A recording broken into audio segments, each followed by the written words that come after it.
offerings that are available. And I'd like to welcome you to today's webinar on building successful work relationships. I'm going to hand things over to our featured presenter today. He is Executive Leadership Coach and Professional Development Consultant, Mr. Brian Ackles. Brian, you now have the floor. Kelly, thank you very much, and thank you everybody for joining us on this past the middle of July day, which is rather scary as the year races on. So let's jump into talking about what it means to build successful working relationships and some of the tools and some of the things that we can actually do to help promote this. So there are a few objectives that we've got for the next hour or so to build an appreciation of why relationships at work are so important to both you and the organization. And this will be a rehash of things that I'm sure that we all already know. Begin the process of mapping the work relationship we've got and build on this concept of interdependence and understand the value of networking. And these are all really tied together. So let's jump into this. So fundamentally, we understand that work is driven by purpose. Right? There's a reason that we do the jobs that we do, and everybody understands, or everybody needs to have an understanding about why they're doing what they do. We think about what we do, we think about how we do it, and there's a purpose for it, whether we're creating something which is going to be used by somebody else in the organization to create something else, which will eventually service a customer, whether it's providing an environment for people to work in that is suitable for their work, building and maintaining tools for people to work with, providing and building products and services for end users. The list is endless. But the fundamental thing is there is a purpose, and your purpose serves somebody else in some way. There is no job that can be described as being completely and utterly on the individual. Even if you're a sole proprietor company, if it's only you working, the work that you're doing is benefiting somebody else. It's serving some purpose. So keeping that in mind, understanding what that benefit is and understanding how it helps other people really helps to understand why work relationships are so important. So relationships are all really about being effective and effective teamwork. So we all work with people, right? We all work within organizations, and the better that we work with people, the more effectively and efficiently the business will run, and the more effective and efficient our own work will be. If you're having challenges with people that you need information from, or that are part of your own supply chain within your work function, getting your work done can be a lot more challenging. So we strive to build relationships with people, and that doesn't mean that we're building strong friendships, but we're building professional relationships with people that enable us to get our work done. Right? So it's about building relationships to promote effective communication, and it also helps people understand each other better. So as you get to know people and as you understand their place in an organization, their desires, their reason for being there, you understand the context of how they work and why they work. And understanding this context helps us to understand how what we do affects other people. So if we're doing something which doesn't support somebody else's work, or doesn't support how they need to do things, that's not actually building the relationship. That's actually damaging the relationship you may have with that person or with that team. And it also helps us understand priorities, right? So again, the context will help you define how you're working with people and how you prioritize the work that you're doing with other people. And all of this will become a little bit clearer as we move on. So this is really about effect. So we want to be effective in what we do, and being effective means that we need people to understand why we do things. So we look at effectiveness as doing things in a way that has an all-around beneficial result.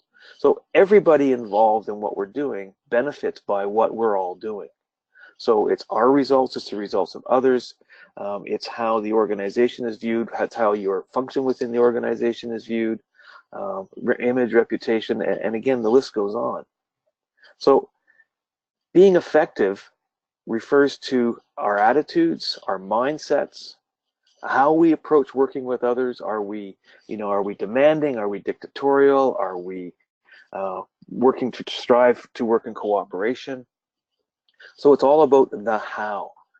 And thinking about how we deal with others and how we deal with people within our organization really gets to the root of building a good relationship. Think about how you want to be treated when you're dealing with people in your organizations, and then flip that on its head and treat others the same way. Treat people the way that you would like to be treated. Nobody, you want to be you will likely want to be collaborated with. You will want to have some inputs into decision making. You don't want to be just told what to do. We're professionals, right? We're hired to do a job because we bring something to the organization. So we like to work collaboratively with people in some way. We just don't want to be a do this because I said so. We need to get this done. Here's their desire of why we're doing it. That is a conversation that we have with people, and that helps to build relationships with people. So every relationship that you build has value for you, has value for the other person, has value for the organization, has value for your team, has value for your customer. And it's about building and enhancing that value. And like the slide says, you're building a goodwill account with people.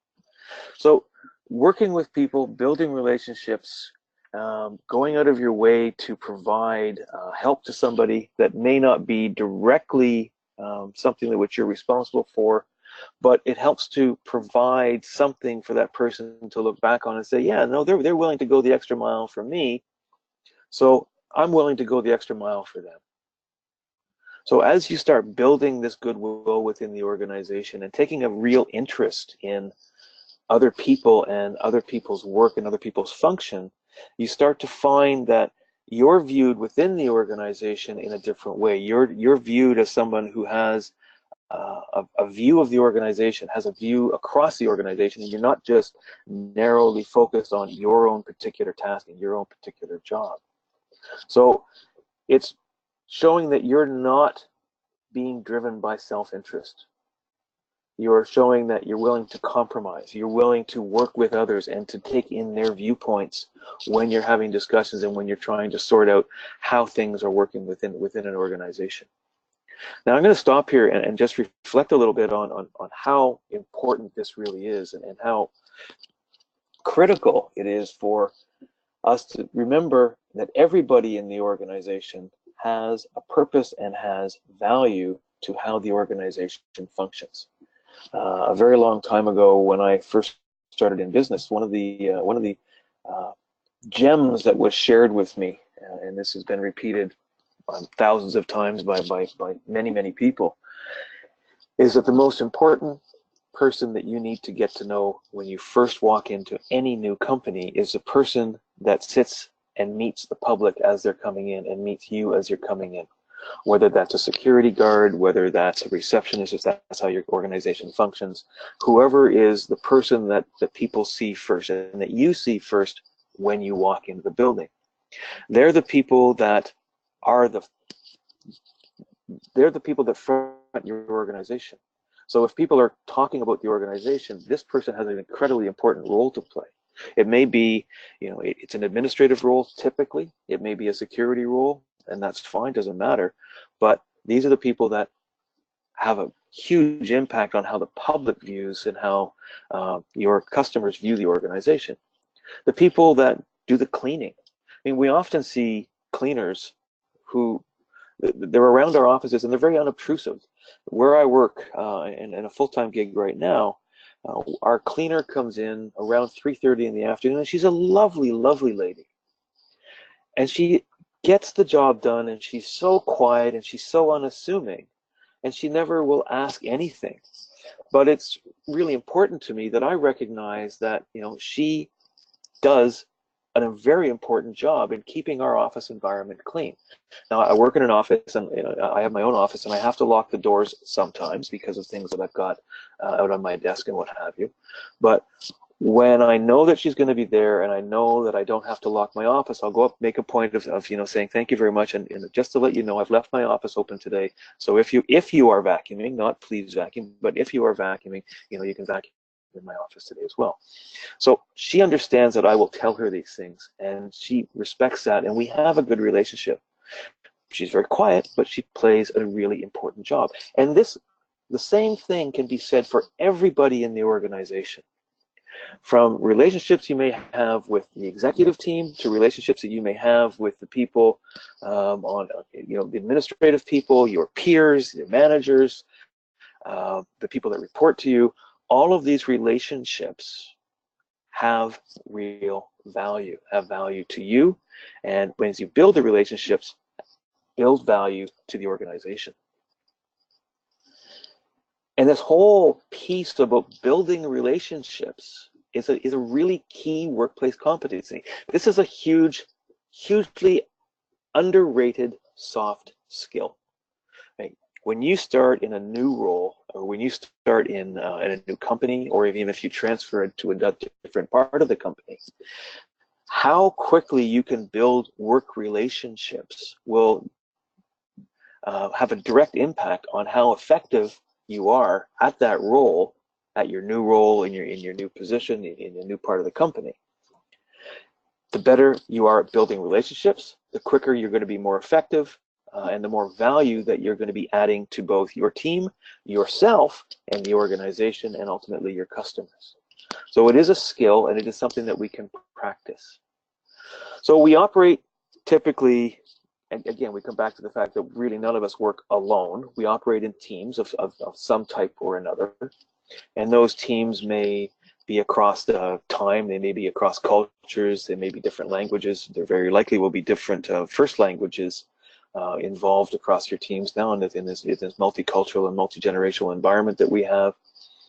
So we really have to work on how we communicate and how we build relationships across these different, I won't call them barriers, but different aspects of people that they bring to work.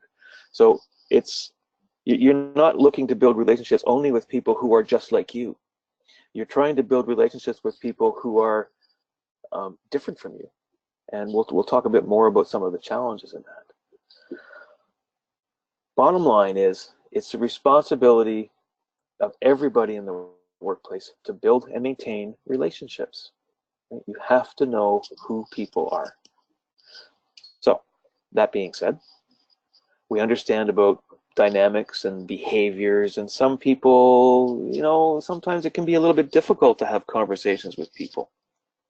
And interpersonal dynamics come into play with this to say, how am I going to talk to this person, and why do I feel really comfortable talking to this person but not so comfortable talking to that person?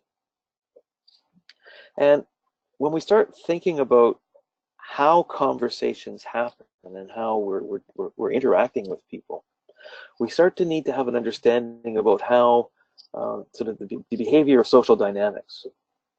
So there's a theory called behavioral theory called transactional analysis, and we'll touch on it very briefly here.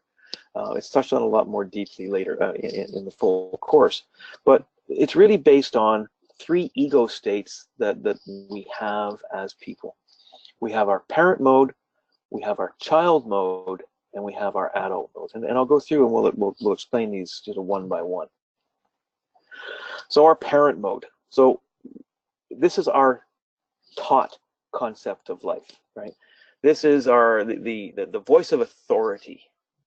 And that voice of authority is something that we have learned from others. So we've learned from our parents, from our bosses, from our teachers, from our scout group leaders, from our youth group leaders, whatever, right? From people in authority, we have learned what authority is. We've learned a way of being authoritative, of being the parent. And then we have our child mode. And this is how we feel. This is our felt concept of life. So this is how we interpret things through our senses and through our emotions. So this is the opposite side of parent, if you will. So we're focused primarily now on in our child state on ourselves. This is a very self-centered thing. So then we've got the adult ego state. And this is how we learn about life. This is our learned concept of life. So this is the state that we get to, that we assess things before we act. We think about things. We understand how our emotions affect others and how our emotions affect how we feel. So self-aware adults, we manage our responses, we manage our emotions, and we manage how we talk to people. Self-aware adults will take a pause, will take a breath before responding to another person. They're very good listeners, but that's getting off topic. But you're self-aware. You understand how you react in situations. So keeping these three states in mind, there's really comes down to two types of power dynamics happen amongst these three ego states. You've got the parent-child dynamic, which is really about unequal power. So if you think about this in the workplace, this is the dictatorial boss who is authoritative and telling you what to do, has no recognition for your contribution, really. It's just you are the worker bee, you are the child, you are being told what to do because that's what the boss does. The boss tells you what to do and you go ahead and you do it. So there's a real clear unequal power dynamic here. Not healthy. This is not healthy for building relationships. So what we're trying to get to is the adult to adult dynamic, where again, you've got two self-aware people who are looking at each other with a level of respect, and they understand that they need to work well together. Now, the question comes into how do you change the model from parent-child to adult-adult?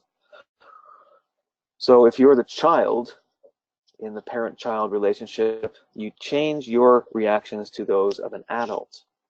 If you change your reactions to those of an adult, the parent is then forced to respond as an adult because the power dynamic changes. And it takes time and it takes practice, but those types of changes, that type of dynamic can be modified. And it's not going to happen in one conversation. It's going to happen over a period of time. So don't expect that if you're in this unequal power balance and unequal power dynamic, that the next conversation with your boss is going to change things. No, you need to start moving yourself into that adult state over a period of time, and as thinking about how you're going to respond back to the parent that is that you're communicating with. You will find ways, and it will take some time. To help this, you always try and keep a very professional attitude. And this is very important when we're in the workplace. It's also very important when we're in generally on life in particular, but we bring an attitude of respect to the workplace. We have to respect the people that we work with. Now, that can be very challenging if the people we work with aren't suitable for the job. Then that's another issue about human resource management. But the people that we work with, who are that we work with on a day-to-day basis, we respect them, and by respecting others, they will in turn respect you. Your attitude, your professional attitude, is also helped by being reliable. If you say you're going to do something, if you commit to doing something, then when you need to deliver on it. That's the bottom line. If you say you're going to do something, you do it. Now, if there's always some give and take in all of this. If you say and you commit to somebody that you're going to do something, and you find that you will not be able to meet that commitment, and things have been delayed, being reliable also means that you tell the person that you committed to that things have changed, and that this is the new, this is why things have changed, and this is how it's going to be delivered now. So really, again, the professional attitude comes in with your results. What kind of results are you actually delivering within the organization? And all of these three tie together. So we've got the idea now of why work relationships are so important. We've talked about sort of transactional analysis in terms of parent and child, and the interconnectedness between respect, reliability, and results. So now we really start to move into the idea of and the concept of networking and building your relationships and building your network within an organization and also external to your organization. So again, we build this network. We don't just build a relationship with one or two people. We build a network of colleagues. We build a network of support within our organization, within our industry. So these become our very interdependent relationships, and they're many and varied. So again, they can be inside and outside your organization. So you have relationships with your vendors, with your suppliers. These are, again, part of your network. You're working with your suppliers. They have to deliver things to you so that you can act on those, use those products and services that you are receiving to build something for somebody else. You are building interdependent relationships within your own organization from people who you directly work with, who are giving you inputs to your role, or who are receiving the outputs of your work. You're building interdependent relationships with the executive team, with your managers, who are providing the guidance and the alignment to strategy within the organization. So all of these become relationships which you have to build and you have to work at. So some of the things that can help you do this is actually draw them out. Just draw out a simple diagram about what relationships you actually have. Work out with people, either with people directly or work out by yourself, how best to stay in touch with people. And when you start mapping things out, you'll start to recognize maybe where you have gaps in your network that you need to fulfill, or that you need to fill in. So an example, just a very simple example, and this is a very simple way of graphing it. Just take a blank sheet of paper, put yourself in the middle, and just start building bubbles around you as who are the people that you have relationships or need to have relationships with at work.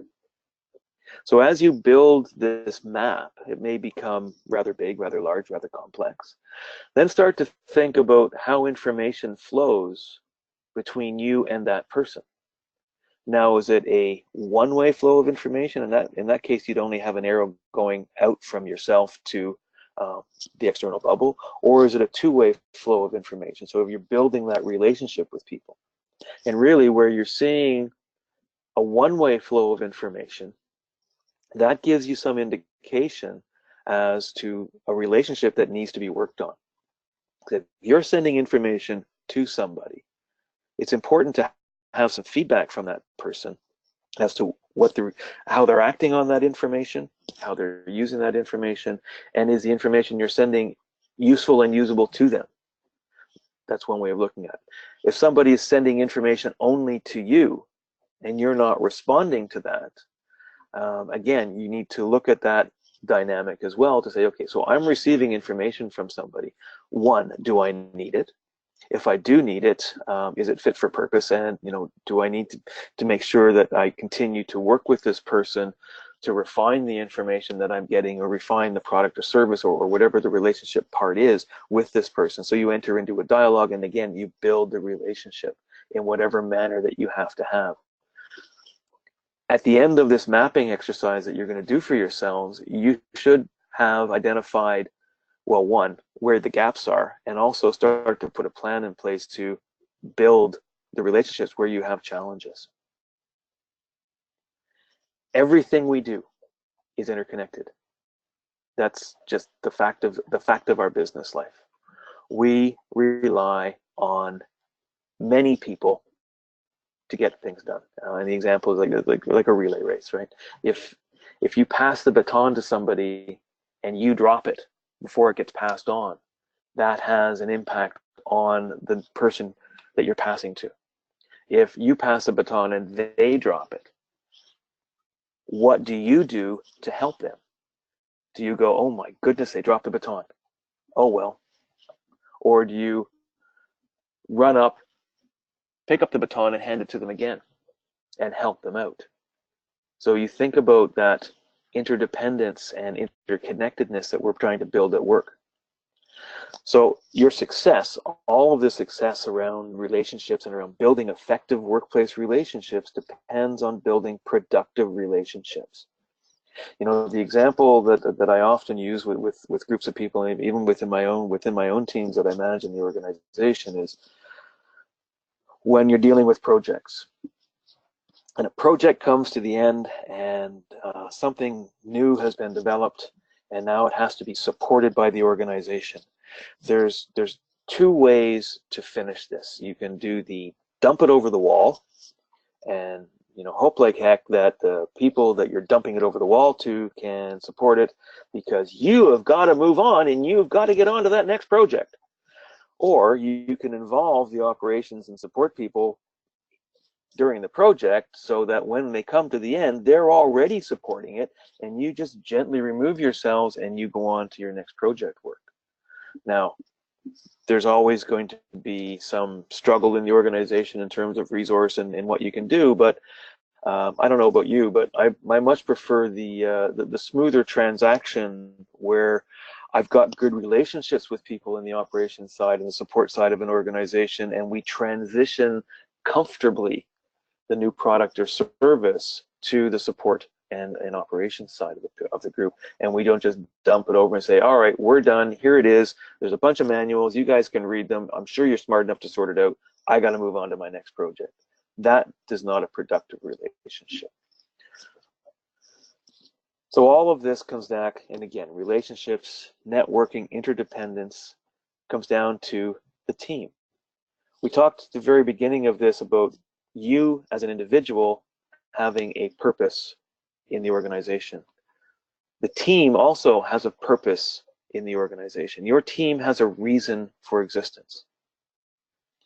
I have 4 teams of people that I manage right now, and each team has its own reason for being in existence. Now, there's cross-pollination between the teams, of course, because it's still under one umbrella of responsibility. But each team understands why they exist and what they're supposed to do. Now, that understanding might be implicit or explicit. So it might be that you're having to, the team has come together for a project. And that would be a more, you're defining explicitly why the team exists. And the team exists for a project team to deliver something new and unique, which is what a project is. Now, it can be implicit in such that it's an ongoing support team. So it's implicit in within the understanding of the team that they're there to support the network elements or services which are generally their responsibility. Within the team, of course, everybody has their own purpose, and everybody has their own purpose for their job, as we talked about at the beginning. But in order for the team purpose to work, all the individual purposes, if you will, all the individual contributors within the team have to support the team purpose. So all of this really is to say that teams need to obviously work interdependently. Everybody has to work with everybody else. Work flows through the team and around the team. And again, because work flows through the team and around the team, emotions will also flow around the team. So on being able to understand and look at emotions, look at how the team is working, look at this through the view and through the lens of transactional analysis. Look at the types of communications which are taking part within the team. Is it parent-child? Is it adult-adult? And if it's a parent-child interactions within your team, as a team leader, as a manager, you can start to try and massage those types of conversations to get them into a more adult-to-adult relationship. So you start to see all of this starts to tie together. So people, right? So we've talked about teams, and we've talked about team purpose, and we've talked a little bit about emotions, and we've talked about transactional analysis, and we really fundamentally comes back to people. Right? We work with people. And the question here is, do we view people as difficult or do we view people as different? Generally, and I would say not all of the time, but very much of the time, the majority of the time, people in the workplace are well-intentioned. Right? They're not there to sabotage your work. Yeah, there may be one or two people that are like that in an organization, and there always will be. But generally, people are well-intentioned, and they want to do their job well, just like we do. Right? We want to do our jobs well. We're at a place where working, we enjoy the work that we do. Now, because people approach work differently, and they have different styles of work, their style might not match to our style. And if we get a definite mismatch, we might see those people as difficult. Right? They're loud, they're arrogant, they're bossy. We're not. And your style might be that you're more consensus building. You're more cooperative. You don't get this whole drive to we're dead concept. But that's not difficult. That's just different. So we have to start to look at people's styles and understand that it is a difference and not a difficulty. If we think that somebody is being purposely difficult, the human brain is wired to very, very simply. If we see something that we believe to be true, we will make sure that it becomes true. And that's the fundamental definition of a self-fulfilling prophecy. If we see somebody as being difficult, and if we're convinced that they're being difficult, we will look for everything that they do to justify our opinion of them being difficult. This is an extraordinarily hard thing to break out of. So it's really important when you start to not get into that cycle, is when you start seeing somebody and you think, oh my goodness, they're being extraordinarily difficult today. Are they, or are they just different from the way that we do things? We can't change other people. Okay? You cannot force somebody else to change. But you can change your way of dealing with other people. You can change your view. You can change the way you think about them, right? It's like, I don't know, it's like buying cereal. You go to a store and you're presented with I don't know, 50 different brands or tastes or kinds of cereal in boxes in the cereal aisle of a supermarket. And some of the boxes are very flashy and they draw your eye in, and that's about graphics marketing. And then there might be a sort of a plain box which really isn't very attractive. And you might not try that because it's not very attractive. It doesn't really reach out and grab you. But that's might be the box of cereal that's going to be the best thing for you in terms of your health, in terms of not eating junk, reducing sugars, and all that stuff. But we don't gravitate to it because it's different than what we're used to. So this creates, think about this in the people context. If they're different from you, it creates a gap, and we're trying to find ways to bridge that gap. So to find ways to bridge the gap, we have to understand our own personal styles. So our personal style and understanding that helps us understand our own behavior in certain situations. If we understand our own behavior in situations, then when we enter into situations with other people, we can understand where they're coming from. It's like putting yourself in somebody else's shoes. So if you understand their style and you understand your own style, you can look for ways to bridge that gap. Now, one of the truths about all of this is that we learn more from people who are different from us than we learn from people who are similar to us. You think about that for a second. If you surround yourself with people who are the same as you, what are you learning? You're learning, you're confirming your own beliefs. You're confirming how you work. You're confirming that what you feel is true. Now, if you look at people who are different from you, and again, understanding they're not being difficult, they're just different from you, you can see potentially the benefits of what they're saying and how they're doing something, and how they build relationships. Not that you need to change to be them, but you can grab nuggets from them and you can learn from them on how to build relationships both with them and with others who are, I won't say the same as them, but others who are different from you. So this helps you learn more. So there's kind of 4 different styles that we'll talk about briefly here. And they basically go on 2 axes, the high assertiveness to low assertiveness axis and the low expressiveness to high expressiveness axis. So you start off with direct people, spirited people, and these are people that are more in the highly assertive side. And then you have the systematic style and the considerate style. So the considerate style are people that are building consensus, right? They're working with others. You're very considerate of how other people feel. You're very considerate of their workload, of their time commitments. So you're very highly expressive about that. But you may not be as assertive about your own requirements and needs if you are purely on that considerate quadrant within the style matrix. So we'll go to the opposite corner. So we'll go to the direct quadrant. So you're highly assertive. You are very good at telling people what you need, telling people that this has to get done, but you're not very good at expressing the why. You're not very good at expressing and understanding the emotive content of what you're doing.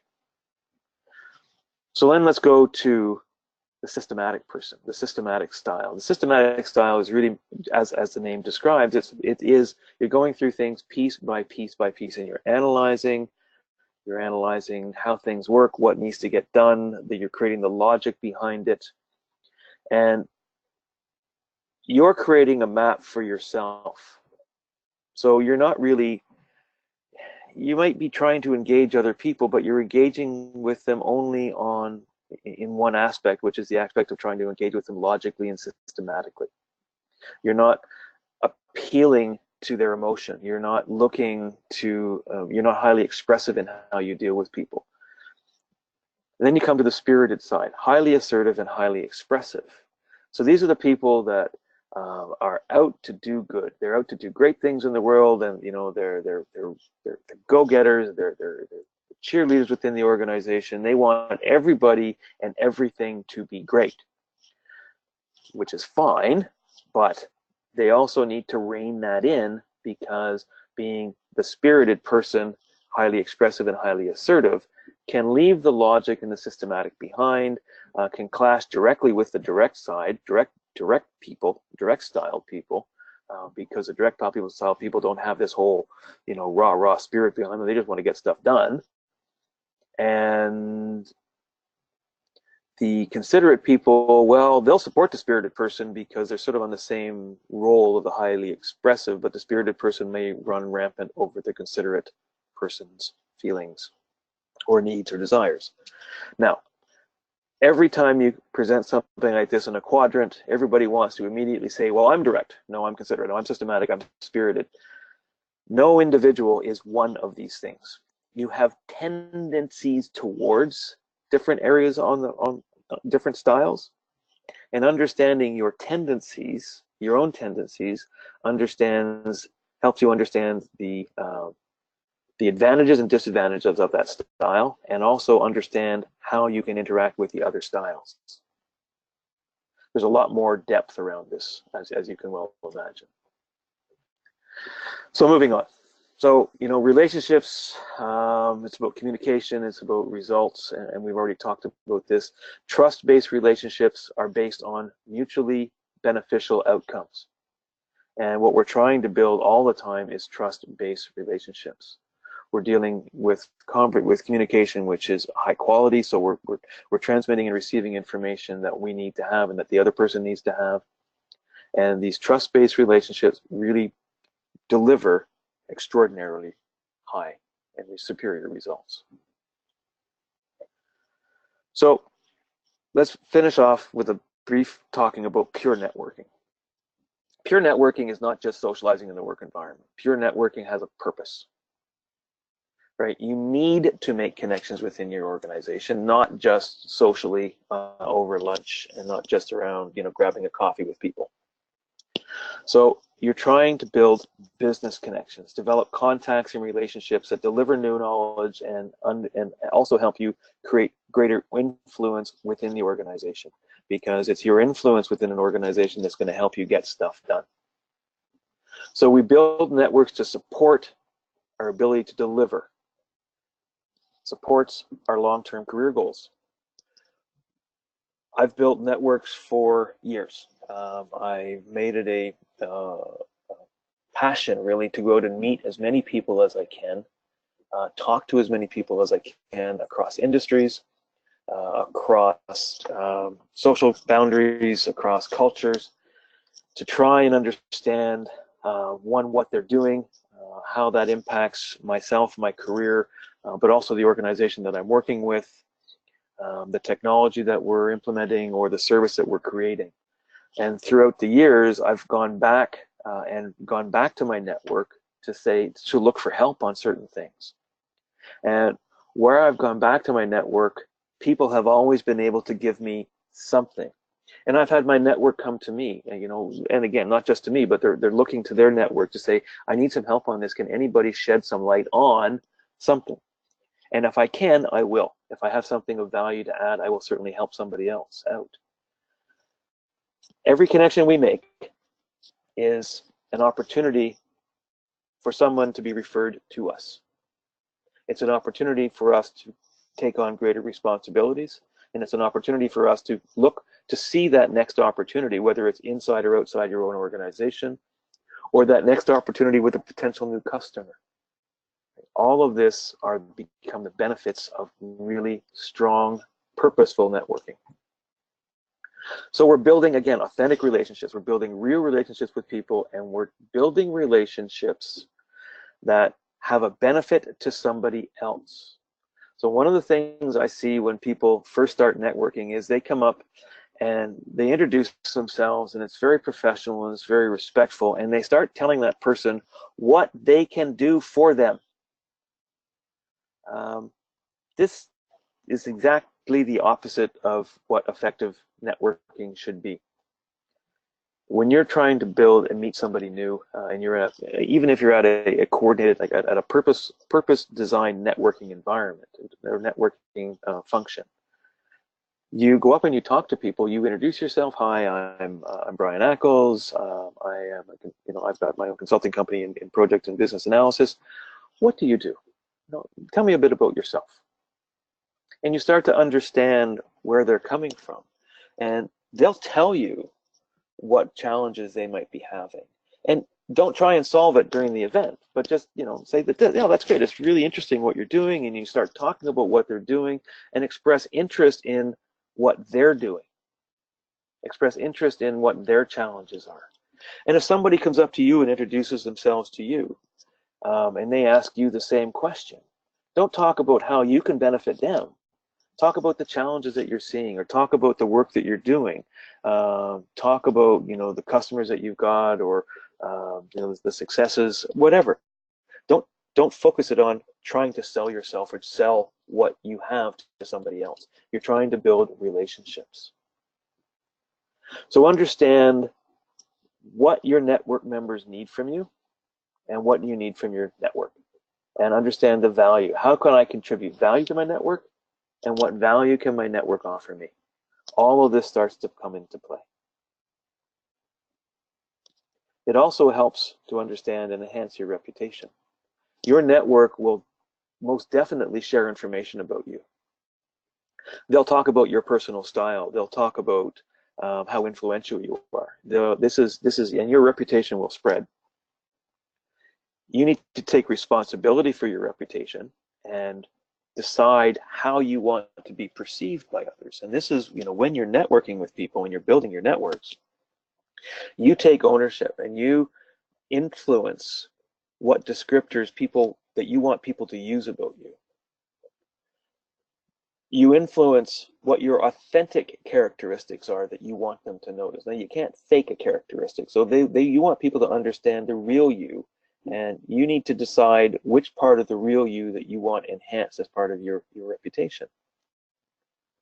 So you need to find ways that they're going to do that. And one of the easiest ways about creating descriptors and authentic characteristics, or not creating them, but getting people to understand them, is to live them. Right? So if you want to be known as reliable, that's as a descriptor, be reliable. If one of your underlining, authentic characteristics is you're very compassionate, well, show your compassion if that's what you want to have enhanced as part of your reputation. If you want to be known as, if one of your characteristics is being very helpful, then be very helpful. Your network will see this right away. So you can ensure that these things happen simply by doing the things that support the descriptors and support the characteristics that you want people to see in yourself. If you don't do that, people will make their own decisions, whether they're right or wrong. So really, this is important that you take ownership and take responsibility for your reputation so that you have an effect on others, a positive effect on others. So a quick checklist for reputation management. Be honest, be consistent. Speak your values and live your values. It's not enough to say, yes, I'm trustworthy, and then be untrustworthy. Keep your commitments. Speak well of others. Don't gossip. Don't spread rumors. Be supportive. Share.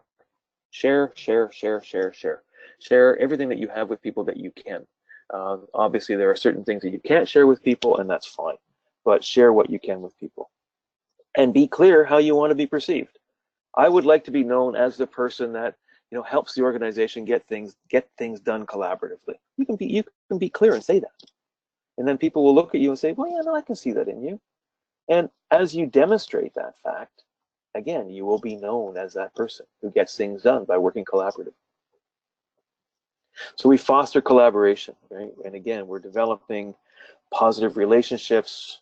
We're working with people who are uncomfortable to work with. We're finding ways to adapt to their style.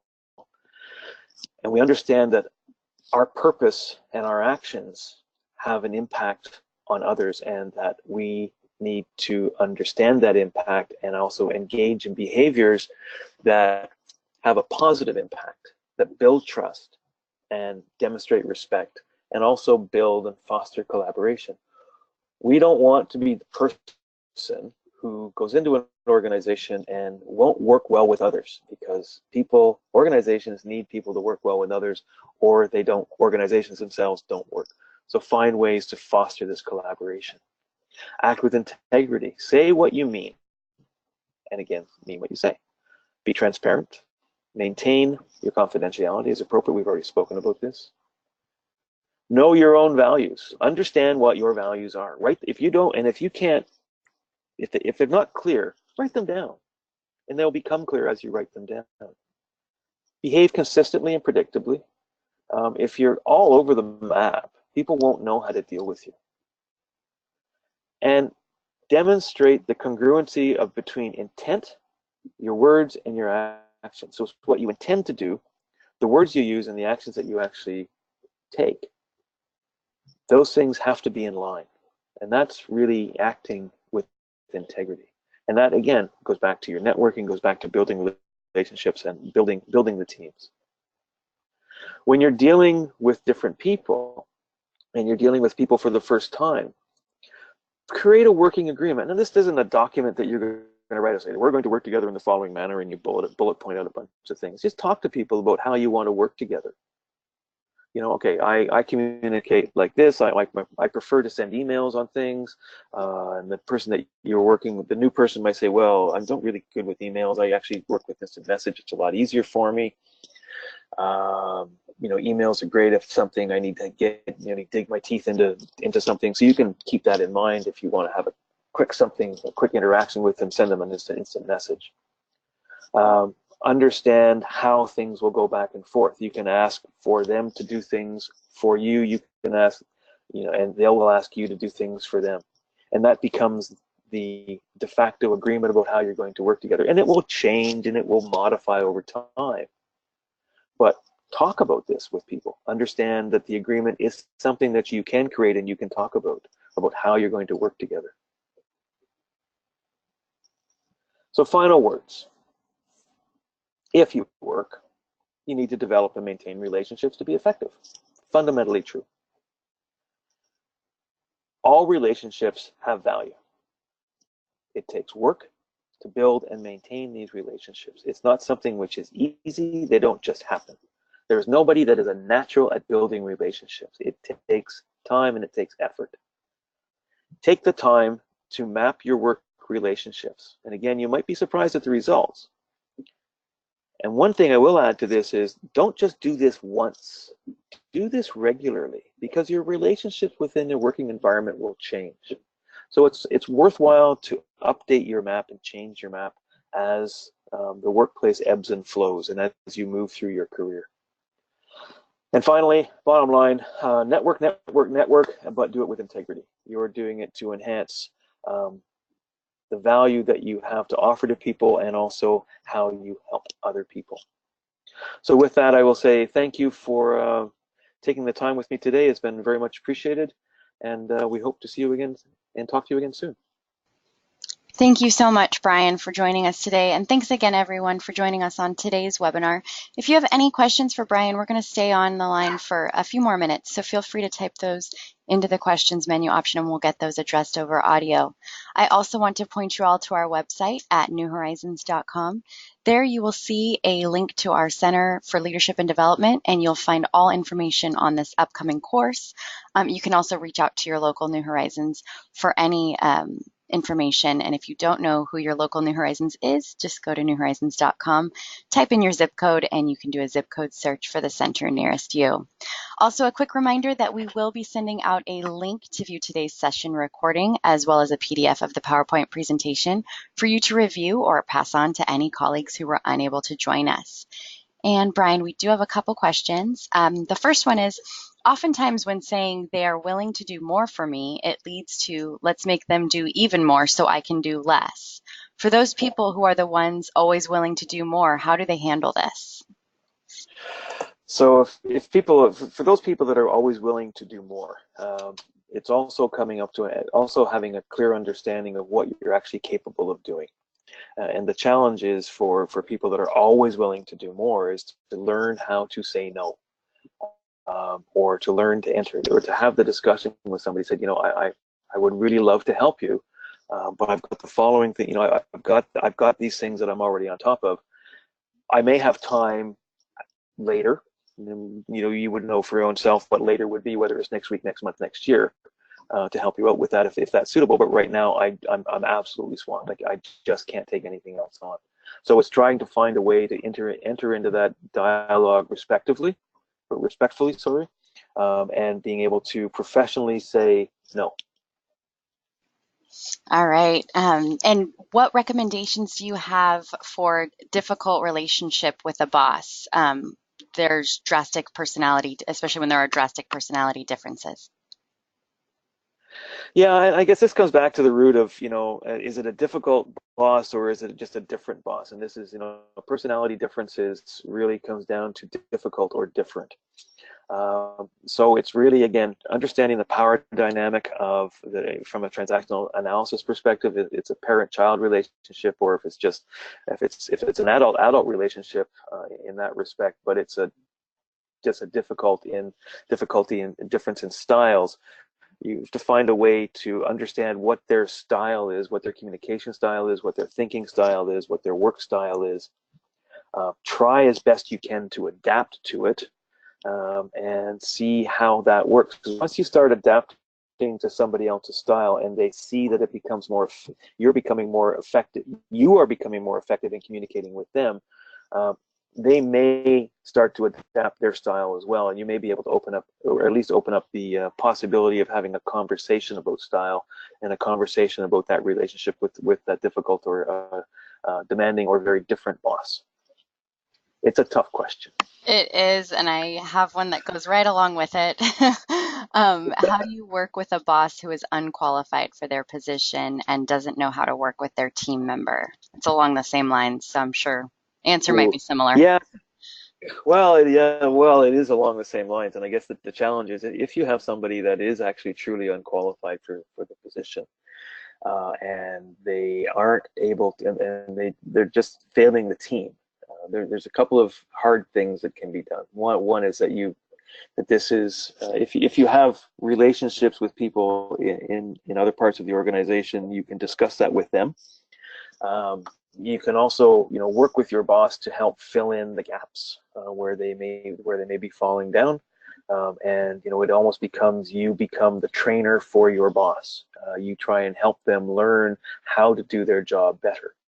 Now that's taking a lot on yourself, and depending on how your boss views the world, they may or may not accept that. They may feel that they have got all the skills and talents in the world, but and if they don't, then that can backfire on you. So it's really very situationally dependent.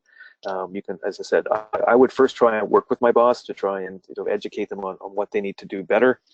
And again, it's trying to find that power dynamic, trying to find the ability to have those authentic and uh, very professional conversations with them to say, how can I help you do a better job with your leadership, with your team? All right, great. We're getting a lot of questions coming in. Real quick, for anyone who's signing off, also wanted to let you know that there will be a survey once you sign off, so we'd appreciate any feedback you have. Just please provide it in that survey. It takes about a minute to fill out, so that'd be great as well. Okay, Brian, we have a couple more questions. How do you work with someone who undermines your relationships with other coworkers, especially when this person is a supervisor? If they are truly undermining your relationship with other coworkers, I would actually have a conversation with that person and try and understand why. And also, the other part of this is also continue to work with your coworkers, and make sure that you are managing your own reputation with them. And it goes back to what we talked about at the very near the end of the webinar. So you are responsible for your own reputation. So work with your coworkers, make sure that you are maintaining your reputation with them by being the person that you want to be. If you can have the conversation with your supervisor about why they're undermining you, and again, I wouldn't use the word undermining with them, but just have a discussion with them about how they see you fitting in with the team. That may lead you to other conversations with them as well. All right. And what are your suggestions on keeping in touch with those people that you have networked with, but their role isn't immediately interactive with yours? And that way, down the road, whenever you need help, you still have a strong enough professional relationship with them to reach out. Yeah, I mean, one of the best ways and one of the best tools I use for this is LinkedIn, and arguably it's the way that I keep in contact with almost all of my network. And one of the things with LinkedIn is to use that as a platform to share things that are of professional interest to you, professional interest to the industry that you're working in. And as you share things, or as you add content into LinkedIn, your connections on LinkedIn will actually see this and know that you're still within the industry, etc. Otherwise, you're trying to send out messages to everybody all the time, and you'll do nothing else but constantly maintain contacts with people. Look for opportunities, when you're at conferences and where you're at different trade shows or industry events to get to say hi with people, sit down and have a coffee with them, etc. Many different varied ways of doing it. Okay. And what advice can you give to those people who live abroad or took cross-cultural training and are used to working in a multicultural environment? How would they deal with such things as when if certain companies say, we do it this way, in America, or we do it this way with our company because that's the way everybody does it. And they're more closed-minded and accepting other ways of behaving and working. Well, I guess that really comes down to you're having to adapt to company culture of where you're working. And really, for people that have had cross-cultural training and they've had multicultural experience, it's almost really no different than when you've moved into another culture. Coming back to your own culture can be difficult because you've had a broader experience and a broader viewpoint. But if you're told explicitly that this is the way we do things around here, you have two choices. You can, accept that and start working within that environment and try and introduce new ways of working slowly and gently. Or you can make other choices and look for employment and look for a situation which is more suitable to the experiences that you've had. All right, and that's going to conclude today's session, everyone. Thank you again so much for joining us. Thank you, Brian. We always love having you come presenting on behalf of New Horizons. My pleasure. All right, and thanks again, everyone. I'd like to recommend that you guys all contact your local New Horizons for further information on all of our Center for Leadership and Development course offerings. And don't forget to give us our feedback in that survey right at the end of the session. Thanks so much, everyone. Have a great day.